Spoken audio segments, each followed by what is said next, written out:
तो बलराम जी ने कृष्ण जी को देख करके कहा, गोविंद इसके भाइयों को हम संभालेंगे, तुम मामा जी को संभालो। और भगवान श्याम सुंदर एक छलांग लगा करके सीधे मंच पर, और कंस तो भयभीत था। एक मृतिका का प्रहार किया, उसके सिर का मुकुट नीचे गिरा और छलांग लगा दी उसने, मंच से नीचे उतर और भागा।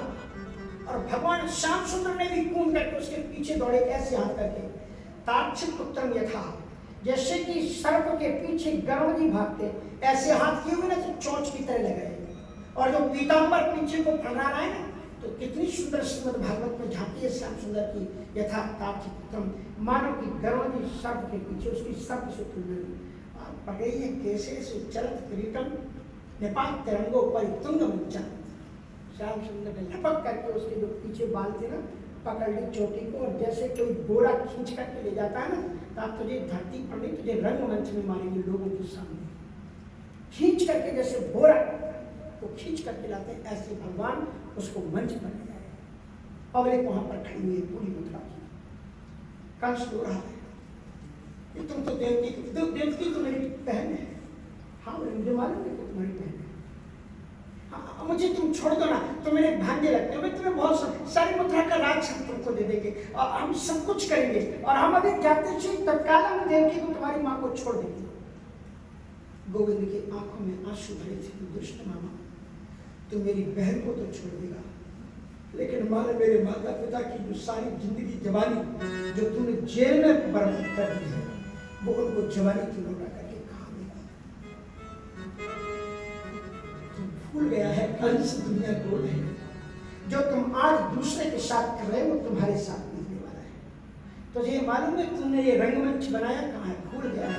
ये वही सड़क है जहां पर तूने रथ पर बैठी हुई मेरी माँ की चोटी को पकड़ करके खींचा था, इसीलिए मैंने तेरी चोटी पकड़ी। पड़े है कैसे सुचलत ठीक, भूल गया मुझे। मेरी माँ तुझसे मिन्नतें मांग रही थी कि मुझे छोड़ दो भैया, मैंने क्या किया, तुझे दया आई, इसलिए अब तुझे परिणाम। इतना कहने के बाद में भगवान श्याम सुंदर ने एक धक्का मारा, वो जमीन पर नीचे गिरा, गोविंद उछल करके जमीन उसके ऊपर आए, तो साथ में कंस का प्राणांत हो गया। बोलो कंसंता भगवान की जय। देवताओं ने अत्यंत प्रसन्न होकर के उनका पाठ किया, पुष्प वृष्टियां हुई, गंधर्वों ने नृत्य किया, अप्सराओं ने गान, गंधर्वों ने गान किया, अप्सराएं नृत्य करने और ऋषि लोग गाने लगे, मेरे सांवरे सलोने कन्हैया तेरा जलवा कहाँ पर नहीं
और गोविंद सबकी बाहों से अपने आप को छुड़ा करके एक दिशा में भागे। ताई कहाँ जा रहे हैं? तो गोविंद उस जेल में भागे जहाँ पर उनके माता पिता बंदी थे, क्योंकि वो सर्वांतर्यामी उन्हें मालूम है कि मुझे जन्म देने वाली माँ यहाँ पर है। लेकिन गोविंद कितने मर्यादा पुरुषोत्तम है, वो सबसे पहले उग्रसेन के यहाँ पर गए और उग्रसेन की बदनों को खोला। कहा भैया तुम कौन हो, मैं देख नहीं पा रहा हूँ, इतने सुकोमल हाथों का संस्पर्श पहली बार मुझे मिल रहा है। कहा कि हम आप मेरे नाना हो, मैं आपकी बेटी का बेटा हूँ, गोविंद हूँ। ना सुनते ही हृदय से भर गया। कहा कि मुझे तुम बाद में खोल देना, मेरी देव की उधर बंद है, आगे चल करके पहले तुमने बंधन मुक्त कर दो। गोविंद जब उधर चले तो उन्होंने कुछ रोने की आवाज़ सुनी, कुछ आवाज़ सुनी, तो गोविंद थोड़े रुक गए, बलराम जी थोड़े रुक गए। उन्होंने देखा शायद उनकी वो माँ थी। माँ कहती है कि कोई बार बार गोविंद की जय बोल रहा है, किसी की जय बोली जा रही है। मुझे लगता है कि मेरा लाल कहीं आसपास में है, मेरे आंचल से दूध बह रहा है।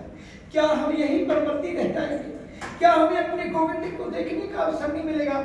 तब तक जेलों के खुलने की आवाज आई और गोविंद दौड़ करके आए और माँ के चरणों में गिर पड़े और मुमुक्षुनाथ बंदनाथ उनके हाथों से मेरे गोविंद ने उनकी हथकड़ियां बेड़ियां जब खोली तो यहाँ लाल लाल चिन्ह रक्त चुरा रहा था। गोविंद बहुत रोए हैं, उनके हाथों को चूमा है। कहा कि हम ऐसे अभागे बेटे हैं आपके, जिनको जन्म देने के कारण माँ आपको इतना कष्ट उठाना पड़ा।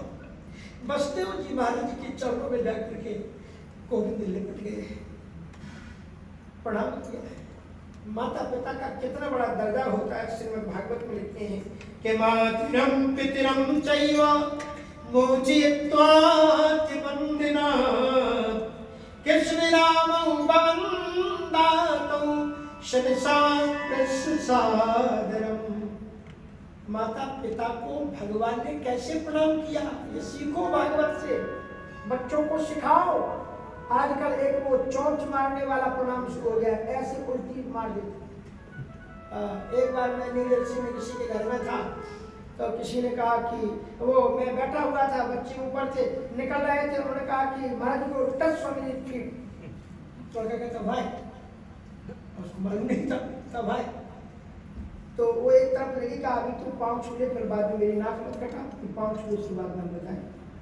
आकर के ऐसे प्रणाम के ऐसे उल्टे, यहाँ उसकी अंगूठी थी और वो अंगूठी मेरे जो घुटना था घुटने की हड्डी से टकरा। अब क्या होता है, कह भी नहीं सह सकते थे कि इसमें चोट लगी। दूसरे दिन जब वो लौट करके आ रहा था तो मैंने कहा तो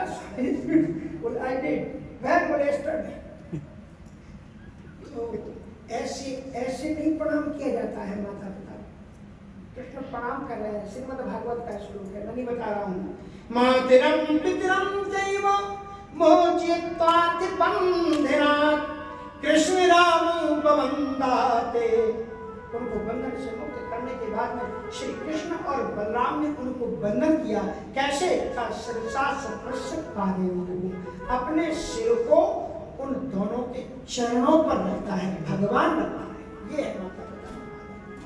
एक दिन का मदर्स डे फादर्स डे नहीं होगा, रोज प्रातः काल उठ के रखना था। माता पिता चलो कम से कम इस करके इतना तो है, ऐसी बहाने कुछ करो। मदर डे फादर डे कोई बोल तो मतलब बस एक श्लोक कहते हुए हम वाणी को विराम देंगे। मुझे मालूम है विलंब कर रहा हूँ। इस श्लोक के बिना ये कथा पूरी नहीं होगी आज की, इसलिए ये श्लोक मुझे बड़ा महत्वपूर्ण लगता है। भगवान ने श्री सुखदेव जी महाराज राजा परीक्षित से कहते हैं, राजन परीक्षित एक बात को ध्यान से सुनना। वह व्यक्ति जीते जी मुर्दा है जिसके जीवन में ये चीजें कौन कौन सी? मातरम पितरम वृद्धम भार्यां साध्यं सुतं शिशुं गुरुं विप्रं प्रपन्नं च कल्पो बिभ्रच्छ सन्मुखः।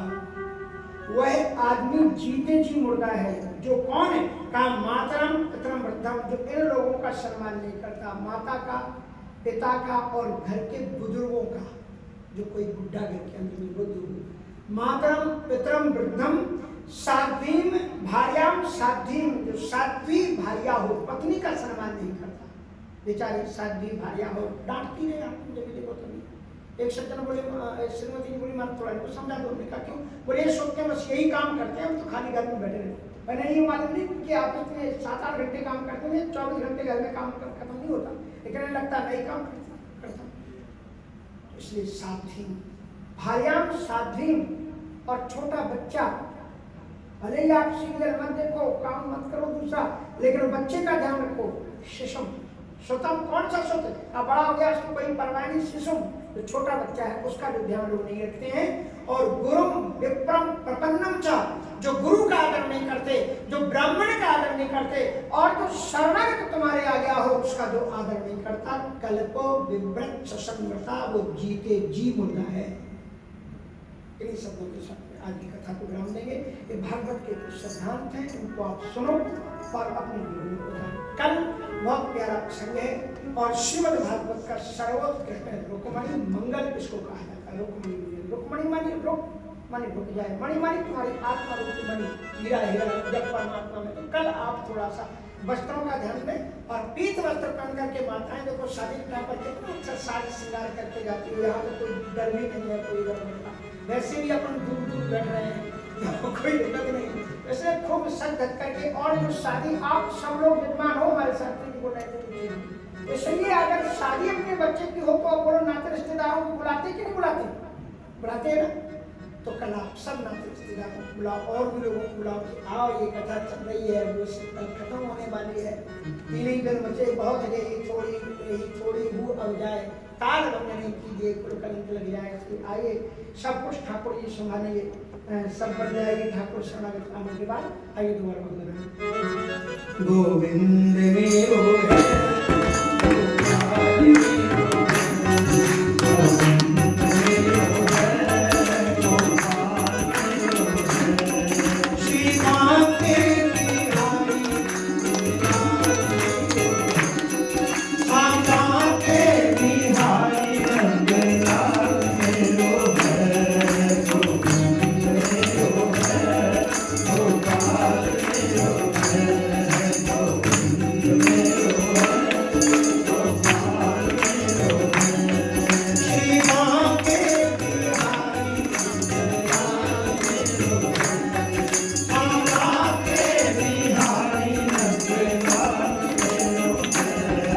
Oh,